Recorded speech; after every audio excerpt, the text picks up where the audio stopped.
Aujourd'hui, pour ce nouveau webinaire, je suis accompagné de Patrick Monti, cofondateur du groupe Osiris, et de Stéphane Gantom, directeur Osiris à Bali. Bonjour messieurs, comment allez-vous? Bonjour de Bali. Très bien, bonjour. Je vous présente Stéphane, notre directeur Bali. Allez, on va continuer à mettre les écrans de présentation. Effectivement, donc nous sommes partis pour une trentaine de minutes de présentation. On va dérouler ça tranquillement. Installez-vous bien, concentrez-vous bien. On va vous donner pas mal d'informations, mais c'est des informations qui vont évidemment vous intéresser ou faire voyager un petit peu. On en a pour 30 minutes de présentation durant lesquelles vous aurez l'opportunité de poser vos questions. N'hésitez pas, il y a un chat prévu à cet effet. Donc, durant le déroulé, n'hésitez pas à poser vos questions au fur et à mesure. Posez-les à Juliette, qui est parmi nous, que vous ne voyez pas, mais qui nous accompagne pour ce webinaire, nommée Juliette Osiris. Donc, c'est exclusivement à elle que vous devez poser vos questions. Elle les centralisera et elle nous les fera remonter à Patrick et moi. Et en fin de webinaire, quand je vous retrouverai pour la conclusion, je ferai un tri dans les questions. On va en sélectionner 4 ou 5 les plus pertinentes qu'on posera.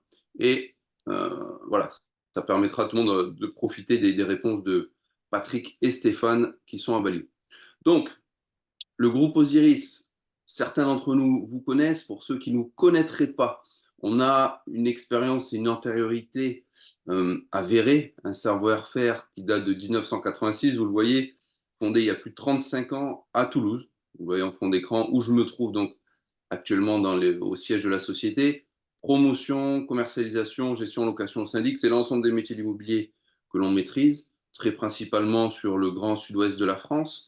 Et puis, depuis 10 ans maintenant, on est allé voir ce qui se faisait à l'international, parce que notamment nos clients avaient aussi le goût pour l'international. C'était dans l'ADN du groupe, mais c'est beaucoup également venu de nos clients. Et on allait voir ce qui se faisait du côté de l'Asie du Sud-Est en particulier. Et pour l'Asie du Sud-Est, on a maintenant plus de 1000 biens vendus sur différentes destinations, donc l'Indonésie avec Bali, la Thaïlande, le Cambodge notamment. Et donc, c'est les différents pays sur lesquels on intervient. Il y a également le Mexique, destination qu'on a ouverte il y a quelques semaines de ça maintenant, qui ouvre de nouveaux horizons pour nos investisseurs. Et puis sur la France, vous le voyez, donc je vous le disais, siège à Toulouse, une cinquantaine de programmes immobiliers, donc promotion immobilière réalisée, avec 9000 lots gérés à date par notre société de gestion. Voilà, ça c'était pour vous faire ressortir l'historique et vous compreniez mieux un petit peu d'où on vient et comment on est arrivé à proposer de l'immobilier à nos clients en métropole, en France et pays limitrophes sur l'Asie et notre antériorité, expérience, métier. Je vais passer tout de suite la parole à Stéphane qui va vous parler de la nouvelle agence où il se trouve actuellement avec Patrick Quin. Alors, la nouvelle agence Osiris Investissement à Bali, elle est située à Jimbaran. Pour les gens qui connaissent un petit peu Bali, ben, en fait, on est juste en dessous de l'aéroport. On est à 15 minutes de l'aéroport. On n'est pas très loin, on est à 5 minutes de l'hôtel Intercontinental.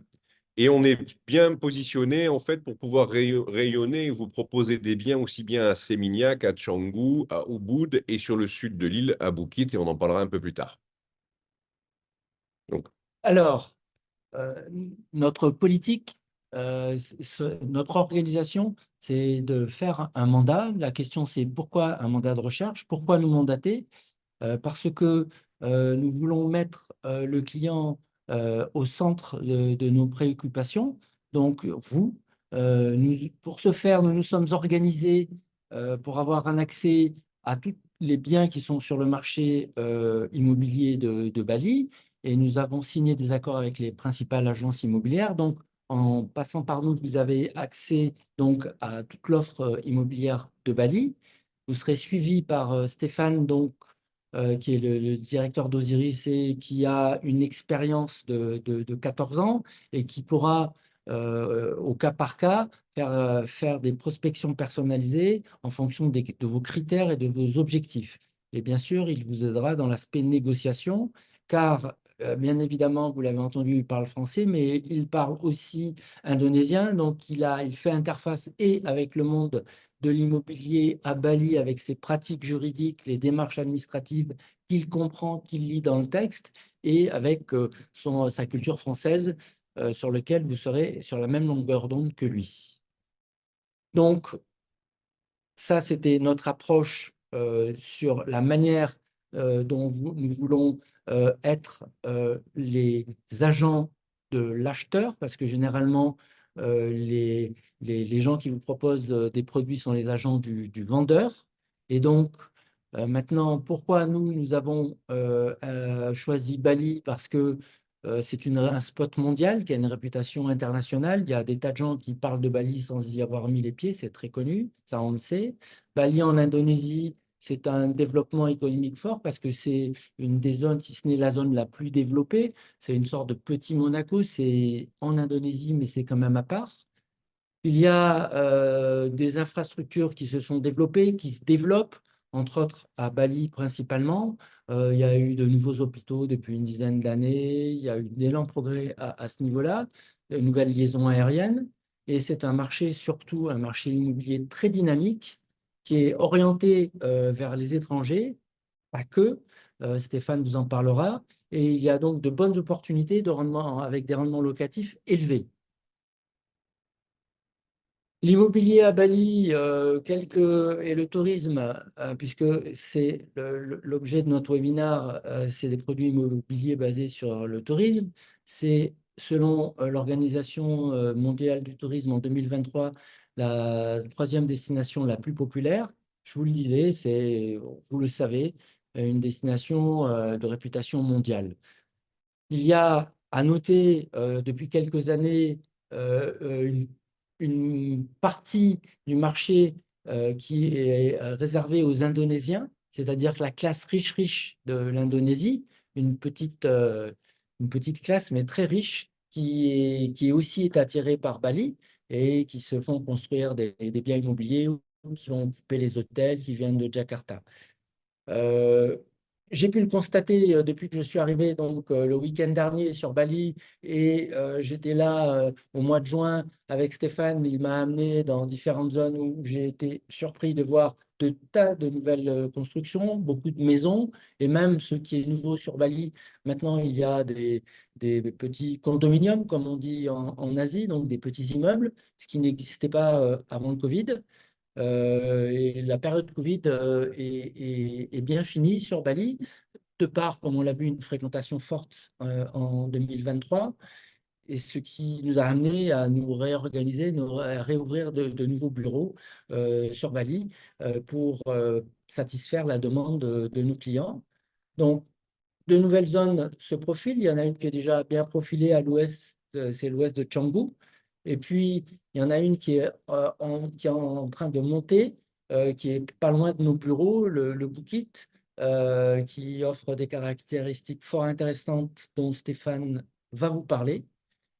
Il est à noter aussi que les autorités du pays et les autorités de Bali aussi veulent améliorer le positionnement touristique de l'île, c'est-à-dire, en quelques mots, plutôt passer à une clientèle aisée qu'aux sympathiques backpackers qui dépensent moins de sous.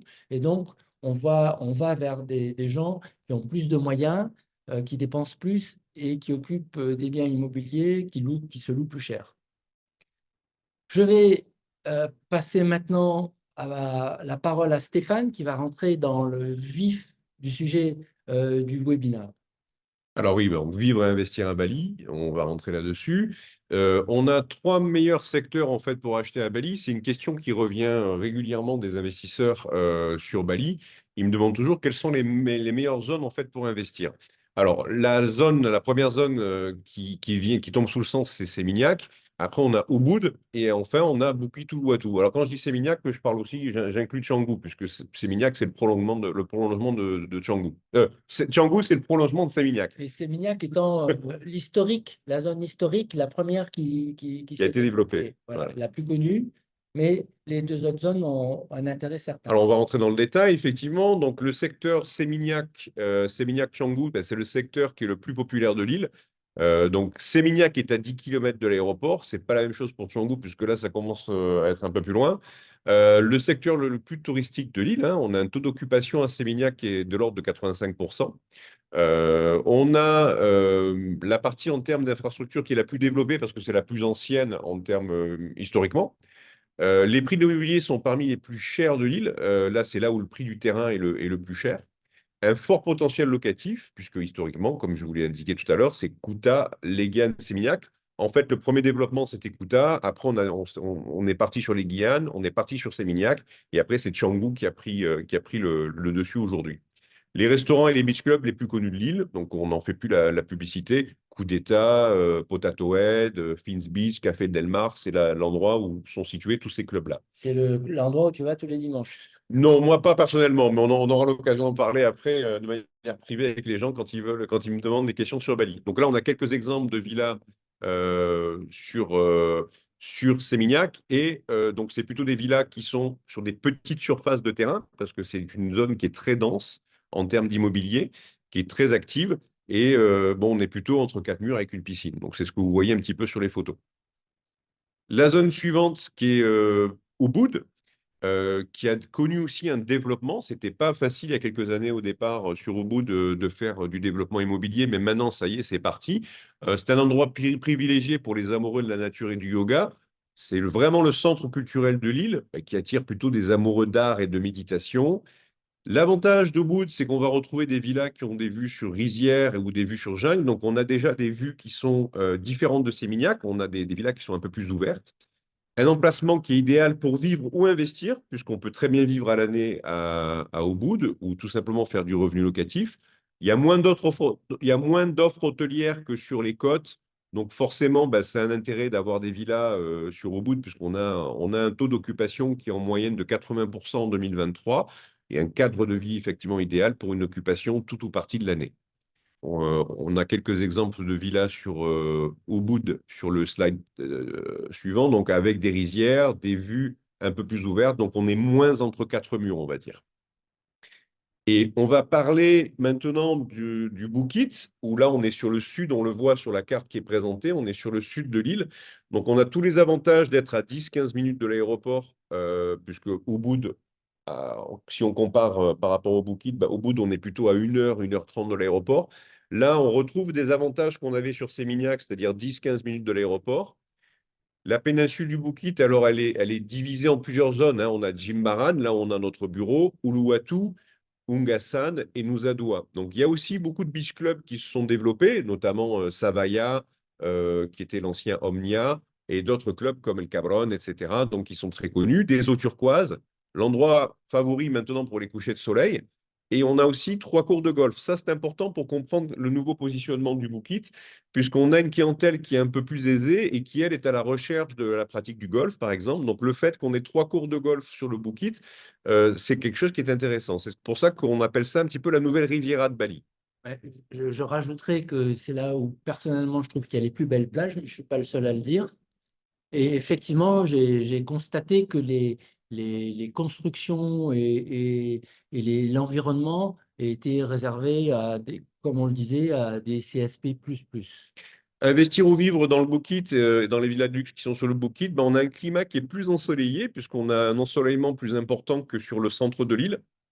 On a moins de pluie, tout simplement, parce que en fait, c'est le volcan qui attire les nuages, et donc il pleut forcément plus près, plus proche des volcans. Nous, on est vraiment plus éloignés. On a de nombreux terrains avec vue sur mer, puisque comme vous le voyez sur la petite illustration, mais on le verra sur le slide d'après, on a en fait des villas qui sont positionnées sur des falaises. Donc on a beaucoup plus de terrains avec vue sur mer. Et là, on a plus grosse progression des taux d'occupation, puisqu'on a des gens qui demandent de plus en plus du Bukit, et on a une offre qui est en train de se développer en ce moment avec les constructions. On a quelques exemples, effectivement, où là, on a des vues dégagées, mais non pas des vues dégagées sur les rizières ou sur la jungle, mais des vues dégagées sur l'ensemble de l'île. Sur l'aéroport, il y a certains terrains sur lesquels on peut voir les avions arriver, etc. Et des vues beaucoup plus dégagées, beaucoup plus agréables, avec un vent, puisqu'on a tout le temps un petit peu du vent et un peu d'air frais qui arrive sur les villas. On va passer sur la slide. Je vais repasser la parole à Patrick. Oui, les grandes étapes de l'investissement, on les a scindées en quatre. Stéphane reviendra sur la quatrième partie. Je dirais pour mémoire, donc comme on se positionne comme votre agent avec notre approche mandat de recherche, on prospecte le marché immobilier pour trouver des biens qui vous correspondent. Donc après avoir déterminé avec vous les sommes que vous voulez investir. Ensuite, vous pouvez faire des visites. Vous venez sur Bali. Alors, souvent, c'est important. Il y a des gens qui sont attirés par Bali par sa réputation uniquement. Donc, il faut venir voir. Il y a des gens qui connaissent, qui peuvent éventuellement acheter à distance quand c'est de l'investissement pur. Quand c'est du mix, c'est-à-dire y habiter une partie de l'année et investissement, on vous conseille de venir, on vous accueille. Ça sera donc Stéphane et l'équipe sur place et on vous organise des visites sur Bali pour que vous voyiez quelques biens qui correspondent pile poil à ce que vous nous avez dit et ce qu'on a discuté ensemble. Ensuite, il y a une partie importante, Stéphane y reviendra plus tard, mais c'est la revue des documents légaux et la signature chez le notaire. Et là, surtout Stéphane, lis bien les textes en Bahasa, puisque les documents sont Bahasa, même s'il y a des traductions dont on s'occupe avec un traducteur assermenté. Et il a l'habitude, il sait, je dirais, les différentes choses qu'il faut Je sais où regarder et pour voir vos propres, enfin, pour votre défendre, meilleur intérêt. pour défendre votre intérêt et les clauses qu'il ne faut pas qu'il y ait dans les contrats. Donc maintenant, je vais repasser la parole à Stéphane parce qu'on fait aussi du management, parce que quand on investit, on veut que le bien soit géré pour avoir du revenu locatif. Et là, c'est aussi Stéphane qui pilote tout ça avec notre équipe sur place. Alors, en termes de revenus locatifs, on est capable de faire la gestion générale de votre bien, la recherche des locataires. On va s'occuper aussi de tout ce qui est OTA, donc Online Tourism Agency, si je traduis, Airbnb, Booking.com, Agoda, etc. On va faire la gestion des relations locataires. On va répondre à leurs demandes, on va les rassurer, on va répondre aux commentaires aussi, parce que ça, c'est une partie très importante du management. Et vous allez avoir bien sûr la réalisation des check-in, des check-out pour votre villa, l'entretien, les réparations et la maintenance. Parce que ça, c'est très important que vous puissiez communiquer avec quelqu'un en français, notamment moi, pour expliquer quels sont les entretiens qu'il y a à faire sur votre villa et qu'est-ce qui se passe au niveau de la location. Alors, je rajouterai là que Stéphane donc, pilote l'équipe qui s'occupe de l'entretien de la maison. Généralement, les tâches sont bien spécifiques à Bali. Il y a quelqu'un qui va s'occuper du ménage, quelqu'un qui va s'occuper du jardin et quelqu'un qui va s'occuper de la piscine. On a un manager qui les supervise, mais tout ça, Stéphane adore faire des visites surprises pour voir si les maisons sont entretenues comme il faut, si la piscine n'est pas devenue verte, et un so, et c'est important. Et surtout, il a la manière, en direct en indonésien, j'ai constaté à titre personnel que ça passe beaucoup mieux. Alors, les Alors, vérifications légales et administratives, ça c'est un point qui est très important lorsque vous allez faire un achat immobilier à Bali et c'est la raison pour laquelle vous avez besoin d'un interlocuteur en qui vous pouvez avoir confiance. Puisqu'il y a plusieurs choses à vérifier. On va vérifier le titre de propriété du terrain, on va vérifier l'existence ou non d'un permis de construire, parce que ça peut arriver d'avoir un bien qui est en vente et qui n'a pas de permis de construire. Ça s'explique et on pourra en parler. La vérification des termes des contrats, du contrat, bah ça c'est très important parce qu'en fait, sur la plupart, les contrats sont en indonésien. Donc moi, ce que je fais généralement, c'est que je lis le brouillon en fait que le notaire fait du contrat et ça me permet de vérifier qu'il n'y a pas des clauses dans le contrat qui vont être contraires par exemple, à la revente de votre bien, si vous avez envie de le revendre à quelqu'un d'autre, et d'autres clauses qui peuvent être un petit peu euh, particulière. Et si vous n'avez pas l'habitude de ces clauses-là, ben, ça peut passer inaperçu. Mais moi, ça ne va pas me passer inaperçu. Je vais vérifier les termes du contrat.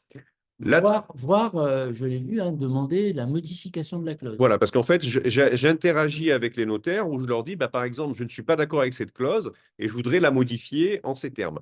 On en parlera en détail puisque vous aurez sûrement des questions après à poser par la suite. Ou surtout lors d'entretiens particuliers, En entretien en particulier, ce sera. fonction de votre niveau de connaissance du pays, parce que vous comprenez bien qu'on ne peut pas tout développer dans un webinaire de 25 à 30 minutes et que chacun a sa vision, sa connaissance du pays et que on approfondit les choses lors d'entretiens.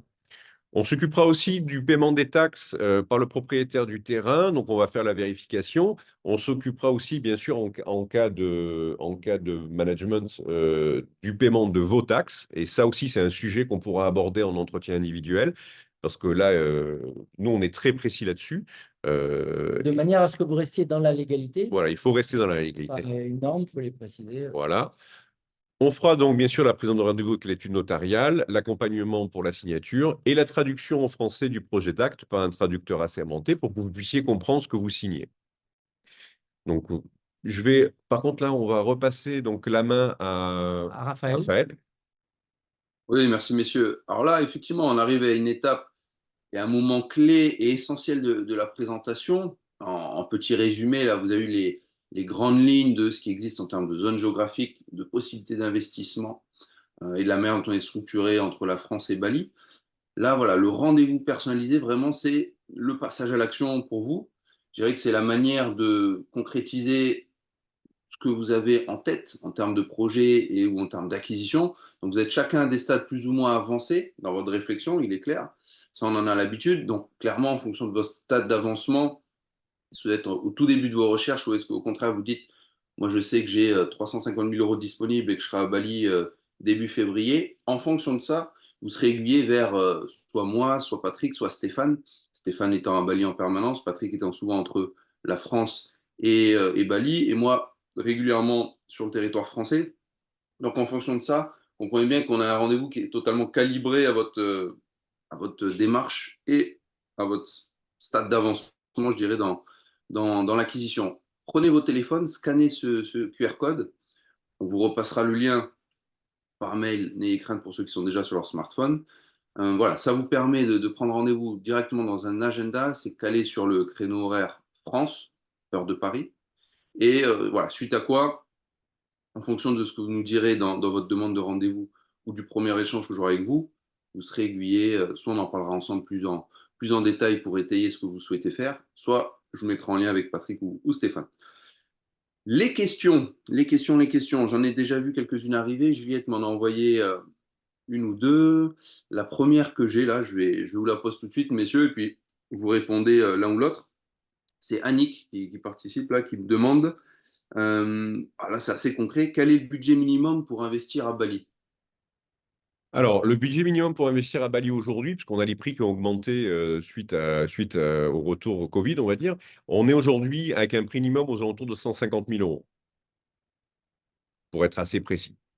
Voilà. Ok, Et donc 150 000 euros. Ouais, pardon, Patrick. je rajouterais, pour être tout à fait clair, 150 000 euros, il faut les avoir. C'est un prérequis à connaître sur Bali et sur l'investissement hors du territoire français. Il n'y a pas de financement possible ou il y a peu de solutions de financement C'est possibles. bancaire. On pourrait en parler, mais voilà. Oui, très Ok. important, effectivement, Patrick, qui précise ça, puisque on a beaucoup de requêtes avec des gens qui nous disent, voilà, j'ai 10 000 euros d'apport, 20 000 euros d'apport. Vous ne pourrez pas investir à Bali en faisant un crédit, c'est un peu compliqué. Bon, il y a des possibilités, mais c'est Elles sont, très complexe. voilà. Et on vaut mieux en parler après en entretien individuel, mais généralement, il faut avoir l'argent disponible. Donc, quand on dit 150 000 euros minimum, il faut avoir 150 000 euros sur son compte bancaire avant d'aller plus loin, quoi. Ok, c'est clair, c'est clair. Et pour revenir sur ta réponse, Stéphane, pour donner un ordre d'idée à l'audience, 150 000 euros, qu'est-ce que ça te permet d'avoir et dans quelle zone géographique? Une chambre, on arrive à avoir une chambre aussi bien sur le Bukit que sur Sémignac que sur Ubud. Une chambre, 150 000 euros, on arrive à avoir. Après, Ça devient rare, hein. mais ça devient rare parce que là, les prix ont vraiment augmenté, mais on arrive encore à avoir quelque chose. Après, il y a une espèce de palier, c'est-à-dire de 100 000 euros par chambre. C'est-à-dire qu'il y a 150 000 euros, 250 000 euros, 350 000 euros, 450 000 euros. Donc, c'est un peu comme ça Deux que ça chambres, fonctionne. trois chambres. Voilà, 2 chambres, 3 chambres, 4 chambres. OK. Il y a d'autres Ok. questions, Raphaël? Sandy qui demande, est-ce que Osiris Bali propose des locaux commerciaux à ce jour? Non, on ne fait pas de locaux commerciaux. On peut vous aider parce qu'on est, comme moi, ça fait 17 ans que je suis ici, on peut vous aider sur la recherche Mais, de locaux commerciaux, mais ce n'est pas notre métier principal. Notre métier principal, c'est la maison, c'est la villa ou l'appartement, mais à destination des particuliers. ensuite, Raphaël? Léa, une autre question de Annick qui me demande, est-ce que je peux acheter une villa en pleine propriété à Bali? Comment ça se passe? Alors oui, vous avez des moyens d'acheter en pleine propriété. Il y en a deux. Il y a des conditions. Il y a des conditions. C'est soit pour un usufruit, mais dans ces cas-là, vous allez ne pas pouvoir, vous allez pouvoir acheter et y vivre, mais vous ne pourrez pas faire de revenus locatifs. Vous n'aurez pas le droit de la louer. Et la deuxième, c'est la création d'une société, une PTPMA pour être précis, où vous allez pouvoir effectivement acheter en freehold, donc en pleine propriété, mais au nom de la société, ce qui implique des risques, puisque de toute façon, vous serez limité sur une durée de 80 ans. Donc, vous allez pouvoir acheter en pleine propriété, mais pour une durée limitée. Alors, il faut rajouter que c'est une société PTPMA, ça c'est le sigle local. Dans le droit indonésien, il y a deux types de sociétés. Il y a les sociétés réservées aux étrangers, c'est celle-là, puis après il y a les sociétés normales pour les Indonésiens. Et j'ajouterai une précision, c'est qu'en fait, on ne va pas vous donner 80 ans tout de suite. C'est-à-dire qu'avec une PTPMA, on va vous donner 30 ans, avec un renouvellement de 20 ans et un renouvellement de 30 ans, ce qui va vous amener à 80 ans. Et donc aussi, comme toute société, il y a des obligations légales dont on pourra développer, mais voilà, c'est faisable, c'est possible, mais les contraintes sont de tenir une comptabilité, sont de faire des rapports à l'administration. Et Je vais voilà. le présenter en avantage-inconvénient. Avantage, ça vous permettrait de revendre ce bien en freehold, donc en pleine propriété, à un Indonésien ou à une autre société qui se crée. Mais c'est un gros inconvénient, c'est les frais de gestion de la structure elle-même, puisque Donc, c'est une vraie société que vous allez créer avec un directeur, avec un commissaire, avec des employés, avec des rapports à faire. Donc un peu complexe. donc si on pousse un peu plus loin l'analyse, ce type de société est intéressante lorsqu'on a plusieurs biens parce que ça amortit les frais évoqués. Voilà, lorsqu'on investit dans plusieurs biens, ce qui est le cas de certaines personnes. Je vois une question qui est arrivée sur combien coûte la gestion locative. C'est une question qui arrive souvent. Oui, La gestion locative, c'est aux alentours de 12%. Si je veux donner un chiffre, c'est 12%. En fait, c'est 10% sur les nuitées et après, il y a 2% en frais fixes de gestion. donc il faut être précis. Je dirais, lorsqu'on est plus familiarisé avec le marché immobilier français, il y a la mise en location, il y a le coût de mise en location, où là, c'est 10%, ce que Stéphane a annoncé, 10% sur les nuitées. Il y a le coût de mise en location. Et après, pour tout ce qu'on partait, tout ce dont on parlait tout à l'heure, on s'occupe donc de gérer le personnel qui fait l'entretien. Voilà, là, c'est là où on est dans les 2%, 2,5%. Je Voilà. vois qu'il y a une question sur le taux d'occupation locatif. Est-il régulier ou variable sur l'année? Existence de haute, basse saison? À combien s'élève-t-il en général? Alors en fait, il y a 3 saisons à Bali, mais elles sont en train de se scinder en fait les unes aux autres. Avant, on avait et on a toujours en fait, on a la basse saison qui est actuellement, hein, c'est-à-dire on va dire les 2 dernières semaines de janvier, on est en basse saison. Après, on a la haute saison qui normalement démarre au mois de mars-avril et qui va jusqu'au mois de novembre. Après, entre novembre et décembre, on a un petit creux de basse saison. Et après, on a la très haute saison, donc la peak season, qui est sur les 2 semaines entre Noël et Jour de l'An. Et là, cette année, ça a été phénoménal. Ça a été phénoménal. Qu'est-ce que j'ai vu comme Alors, question passer? il y a Oui, une question de Morin qui demande si on peut connaître les promoteurs. Je vous la livre brute. Quel est le taux de rendement le plus élevé? deux questions différentes. Alors, j'ai Oui. pas promoteur, je comprends pas, mais Alors, sur le marché, comme on vous disait, il y a promoteur. En général, en France, dans la vision française, on parle, ce qui se traduit par développeur d'accord. dans l'approche anglaise. Et donc là, c'est souvent ceux qui construisent des immeubles.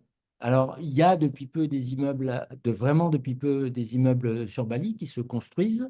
Il y avait avant surtout des villas, il y a surtout des villas. Et on a, pour parler en français dans le texte, des CMI, des constructeurs de maisons individuelles sur Bali. Et comme partout, il y en a des plus ou moins bons. Voilà, on Alors, pourra développer, mais connaître, oui. Moi, en fait, ce que je fais, c'est que donc je peux vous proposer des biens qui sont déjà existants. Ça, c'est une chose. C'est des biens qui ont déjà été construits. Et je peux vous proposer des biens qui sont off-plan, comme on dit, donc par des développeurs, sur plan, sur plan, par des constructeurs, par des constructeurs, donc des promoteurs. On fait une sélection qui est très attentive là-dessus, puisque Patrick a l'habitude de la promotion et il est très à cheval sur la sélection des gens avec qui on va travailler. Donc, je fais la même chose. Je regarde ce qu'ils ont déjà fait auparavant sur Bali. Est-ce qu'ils sont arrivés il y a 2, 3 ans? Est-ce qu'ils comprennent ce qu'ils font ou pas? Ça, c'est très important. On a tout un process On a tout un process qu'on pour a mis vérifier. pour sélectionner les gens avec qui on travaille, parce que comme c'est un marché qui est très dynamique, ça attire beaucoup de monde. Et comme on sait que… Et ça attire beaucoup d'amateurs aussi. Voilà, c'est ça, voilà, tout est dit. Il n'y a pas que des professionnels, ça attire beaucoup d'amateurs. Quel est le taux de rendement le plus élevé? Alors, rendement net, il faut être très clair là-dessus. Rendement net, vous êtes entre 8 et 13% net par an. Il y a une communication qui est faite sur les réseaux sociaux, parce qu'aujourd'hui, on est sur beaucoup de communication sur les réseaux sociaux, où les réseaux sociaux, on va voir. Rien n'est étayé. Voilà, on va voir des gens qui vont vous dire 20, 25%, 30%, c'est à celui qui va dire le plus. La réalité, elle est entre 8 et 13% net par an. Et il faut bien s'attacher à parler de rendement net, comme Stéphane le fait, alors que la plupart du temps, les gens parlent de rendement brut. C'est pour Alors, ça qu'ils annoncent 20, 25. à la fois, c'est plus flatteur, c'est plus facile à annoncer, mais ce qui intéresse l'investisseur, c'est son retour sur investissement, le ROI, comme disent les Anglais. Et là, il faut parler de rendement net. Donc voilà. Et les chiffres, Stéphane vous les a donnés. Alors là aussi, n'hésitez pas à prendre rendez-vous avec Raphaël pour avoir des entretiens après, par la suite, direct, comment est-ce qu'on dit, one-to-one ou Oui, one-on-one? je pense que oui. Parce qu'en fait, il va y avoir aussi sûrement des questions sur les taxes. Je ne sais pas s'il y a des questions dessus, sur le paiement des taxes, sur le net. Enfin, il y a tout un tas de questions qui peuvent être posées. Et dans ces cas-là, je vous invite à vraiment prendre rendez-vous pour qu'on puisse en parler en Oui, tête pour à qu'on tête. puisse en parler, soit avec, comme je disais, en fonction de votre échéance de projet. Mais on a toutes les réponses. Comme on a appris que la fiscalité était en train d'augmenter, on a été voir notre comptable. Ouais, elle est en train de changer. Ouais. De changer, Elle est en pas train de changer. forcément augmenter, mais on a été voir notre comptable qui nous a donné les dernières infos sur les évolutions. Un petit mot, peut-être, un petit teaser, on va dire. En fait, il y a des choses qui sont en train de changer, notamment sur Airbnb, sur le paiement de la TVA et sur le paiement de la TVA sur les loyers, où en fait, le gouvernement indonésien désire prélever la TVA directement chez Airbnb. Auparavant, on payait la TVA nous-mêmes sur Airbnb, mais aujourd'hui, le gouvernement a envie de prélever directement. Disons qu'avant, c'était déclaratif et il y avait des gens qui avaient les vacances, tout ça, ils oubliaient de déclarer, ou peut-être d'autres raisons, ne sait-on jamais. Et maintenant, Non, on ne peut plus. voilà, on ne peut plus. Alors, j'ai une dernière question, bien sûr, on va dire que c'est la dernière, parce qu'on a déjà Oui, fait le tour de différents on va sujets. C'est rester. Annick qui a assez concrètement me demandé comment ça se passe au niveau, voilà, je viens vous rendre visite la semaine prochaine. Je développe un peu la question. Combien de villages je vais visiter avec Stéphane et ou Patrick? Voilà, la journée type un petit peu, comment ça se passe, quoi. Alors, je vous rassure, ça sera avec Stéphane, hein. Il aura préparé votre voyage. Il faut que vous ayez communiqué avec nous avant, peu importe lequel d'entre nous. Il faut que vous ayez communiqué avant pour qu'on prépare ça. C'est-à-dire qu'on ait bien compris qu'il n'y ait pas de quiproquo sur ce que vous voulez faire, quand vous voulez le faire, comment vous voulez le faire et quels sont tous vos critères.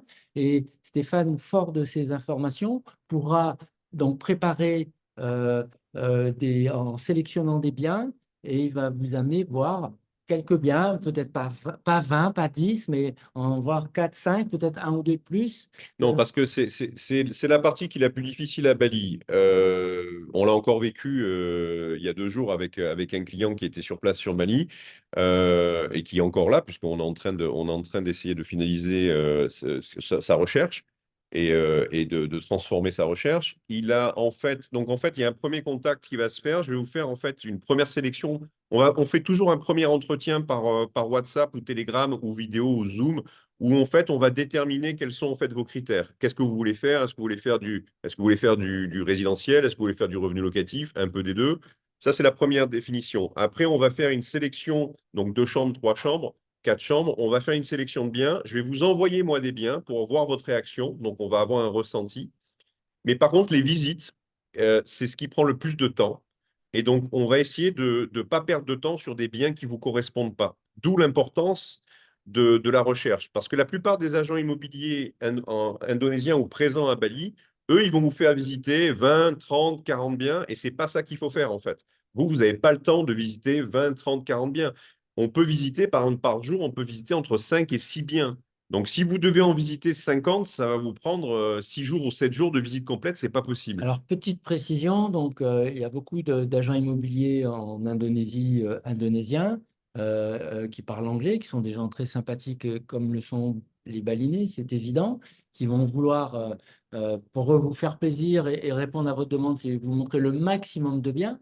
Mais après, vous allez plus savoir où vous en êtes. Donc, il vaut mieux partir sur une approche bien ciblée, comme dit Stéphane, avec des échanges interactifs ou avec Stéphane, ou enfin, avec nous, on va dire, et de manière à ce que la visite se fasse sur des biens où il n'y en a aucun, où vous allez dire, ah non, ça ne correspond à rien. Oui, un exemple concret, si c'est pour du revenu locatif, généralement, vous allez, alors soit vous allez le faire gérer par une société de gestion ou le gérer vous-même en créant votre propre société de gestion, Pardon. ou alors vous allez nous confier votre bien. Et dans ces cas-là, moi, j'ai l'œil en fait là-dessus, puisque j'ai fait du management, j'ai fait de la construction, Stéphane a fait de la rénovation sur Jakarta de la rénovation. de biens, donc il a une bonne approche technique. Donc, en fait, ce que je fais, c'est que en fait, les biens que je vais présélectionner en amont, je vais aller les regarder, je vais regarder la qualité des matériaux, je vais regarder si ça correspond à un cahier des charges pour le management. Et je vais vraiment, après, derrière, lors de la visite, vous pointer les points positifs et négatifs de chaque villa. Donc, c'est vraiment une sélection qui est très précise. Et par expérience, avec moi, vous allez visiter 5 biens, entre 5 et 6. Alors, je vais rajouter, puisque là, on a fait quelques visites ensemble avec 2 clients. Bon, Stéphane, il sait aller voir si la pompe elle est de la piscine, elle est de bonne marque ou des choses comme ça, quoi. Voilà, c'est un détail hein, qui illustre bien on fait les choses à fond. Mais on peut être sur plusieurs zones. C'est-à-dire que ça peut être, on va peut-être faire 5 biens sur le Boukit, 5 biens sur Ubud et 5 Et biens là, sur c'est Sémignac. plus de temps, là. C'est plus de temps, mais en fait, on s'est aperçu avec la personne qui était là justement il y a 2 jours, où là, en fait, elle m'a dit par exemple, ben, j'avais une idée d'Ubud parce que c'était son premier voyage en Indonésie. Il a d'abord visité le Boukit avec nous, il est tombé amoureux de 2 villas, on va dire, clairement, sur le Boukit. Derrière, il m'a dit, est-ce que je dois aller au Ubud? Je dis, oui, oui, on va aller à Ubud. Ubud, il m'a dit, Stéphane, c'est infernal, je ne veux pas y aller. Donc, ça ne lui correspondait pas, Ça ne lui correspond pas à lui pour mais mille ça peut raisons. correspondre à d'autres personnes. Et après, on l'a amené sur Sémignac, c'est la même chose. Il m'a dit, ça ne me correspond pas, je reviens sur le Boukit. Et donc maintenant, il m'a dit, on focalise sur le Boukit. Donc c'est comme ça que ça se passe en réel sur le terrain, en fait. Voilà, ça illustre bien, voilà, c'est du vécu, hein, C'est du vécu, ça. c'est les 2 derniers jours. Ensuite, Raphaël, c'est Ok. Ben, j'avais texté la dernière, il en reste une qui est intéressante, on va la poser, puis on ouais, se on va dit libérer tout le monde. bonsoir à vous et bon appétit à la France. Juste, je vais répondre à Sandy qui demande si si on gère les locations long terme. Oui, également. Oui. La dernière question, c'est la délivrance. Donc ça, c'est David. La délivrance de licence Airbnb est-elle menacée par l'administration, comme c'est le cas dans la plupart des grandes villes touristiques, style Paris? Alors, il n'y a pas. Alors, Ils veulent contrôler. bon, il y a pas de liste. Alors, c'est très complexe. On est en train de parler de ce qu'on appelle en anglais le zoning. Donc, il y a parce que le problème des villas à Bali, pendant des années, on a eu des termes. On a eu des termes qui étaient très spécifiques à Bali. Pour les gens qui connaissent un petit peu, mais là, c'est un peu complexe. Ah, Il y ouais. a des gens qui parlaient de Pondok Visata, il y a des gens qui parlaient de zoning Paris Visata, c'est-à-dire les zonings touristiques. En fait, légalement, je peux proposer et prendre en management tout un tas de biens sur lesquels, moi, avec la société que je possède aujourd'hui, je peux les mettre sur mon compte Airbnb et à partir du moment où je paye mes taxes comme il faut, je n'aurai pas de problème de zoning. Et enfin, surtout, nos clients n'auront pas. Donc, Osiris Bali peut gérer votre bien parce qu'on a les références qu'il faut par rapport à l'attente de l'administration indonésienne. Oui. Et donc, ce qui permet de louer les biens en respect de la loi. L'administration, pour répondre à la question qui était un peu différente, c'est que l'administration fiscale s'est organisée pour percevoir les taxes qui étaient déjà existantes auparavant et elle s'est aperçue d'un faible encaissement et elle a mis, comment dirais-je, un système de prélèvement à la source chez Airbnb. Mais à l'heure actuelle, on ne peut pas dire qu'il y a une menace parce que sur de suppression de la possibilité de louer via Airbnb sur Paris, les grandes villes dont on fait allusion, dont vous faites allusion, sont surtout en Europe parce qu'il y a souvent une problématique de diminution du parc de locatifs à l'année au profit de locations saisonnières par les locations très courte durée.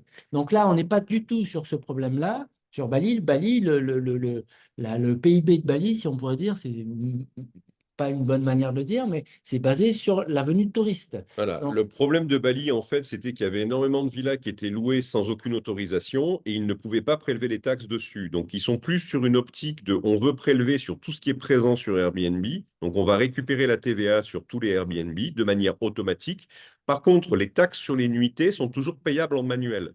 Là, je rentre un petit peu dans le détail quand même, hein. c'est peut-être à rentrer en one-to-one, mais en Il vaut gros, mieux rentrer en discussion privée là-dessus. Mais en gros, ce qu'il faut retenir, c'est qu'avant, c'était déclaratif, qu'il y avait très peu de personnes qui déclaraient. Maintenant, avec le prélèvement à la source chez Airbnb, parce que, il y a eu le rapport de force avec Airbnb des autorités indonésiennes. Ils leur ont dit c'est comme ça, autrement, vous n'avez pas le droit de fonctionner sur notre territoire. Airbnb, comme dans beaucoup d'autres villes, a dit il n'y a pas de problème. Il y a maintenant un numéro d'agrément. Voilà. Et nous l'avons sur Osiris Bali.